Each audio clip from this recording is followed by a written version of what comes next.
Okay, let's not panic here. It's a little bit scary. When it snows 5 feet in a week, it probably is not going to snow 5 feet the next week.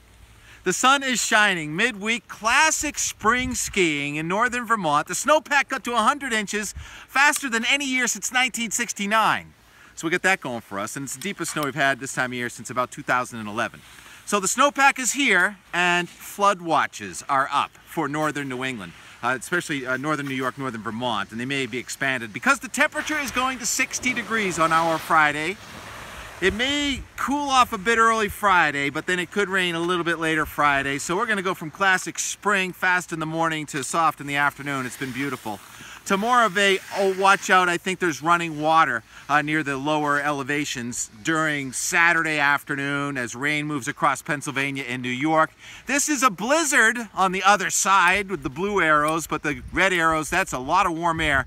It's coming in through Saturday night, and then there could be a thunderstorm. The wind is going to shift, and all of a sudden it is snowing again upslope and downstream from the lakes. On Sunday morning, winter comes back. Will we be able to build the snowpack back up to where we were? Probably not. Is winter over? Definitely not. Canada is filling up with cold again, and next week is very active. The Pacific storms are coming along, and we're going to trend back towards more of a wintry mix. I know, probably lower elevations closer to the coast. It could be pretty tough next week, but higher elevations, especially Pennsylvania, New York, toward the Canadian border, probably get a net gain of snow next week. This is the projection. Look at the snows out west. It's looking a little snowier in the west than the east, so if you have a western vacation planned, not a bad move. It looks like another batch of Arctic air comes in around March 7th, and that could come with a coastal storm, so we'll be watching for that.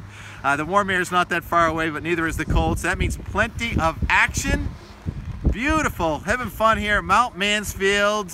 Now joining the Vale family. This should be interesting. We'll see you on the slopes.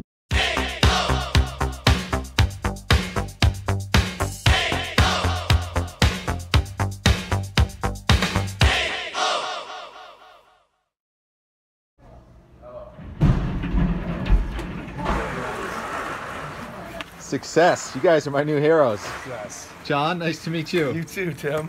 Great to meet you. We got big snow here this year. John and Kevin. So you did the chin over the weekend? Yep, right up off the top. Off the top? Off the top, onto the north face, but even coming back this way. Right? So does that even have a name? I don't think so. And would you come out to Hellsbrook? Yeah, out, or you can go out far, a little farther out. How deep is the snow? Oh, I mean, you know, deep enough to set off big slough. And you had an avalanche? Yeah. Below you?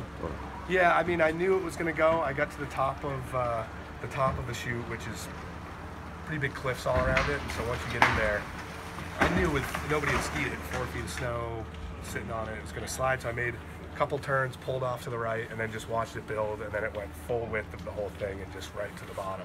And you're in that chute, there's a spot where you have to get around a big cliff, and it went straight through there. I mean, if you were in it, if you were below me, you would be. Wow. So you knew that there was nothing down there and everything. Yeah, I played it the right way, but it was still, even knowing it was going to happen, it went a lot bigger than I thought it would go. Yeah. It's pretty. And where can I see that? You said you had the run out of it or something? Yeah, I have the very tail end of it. You can still hear the avalanche slide down below me. Video? On my Instagram page, you can see it. What's your Instagram? @JStaff. Nice to meet you at JStaff. Yeah, you too, Tim.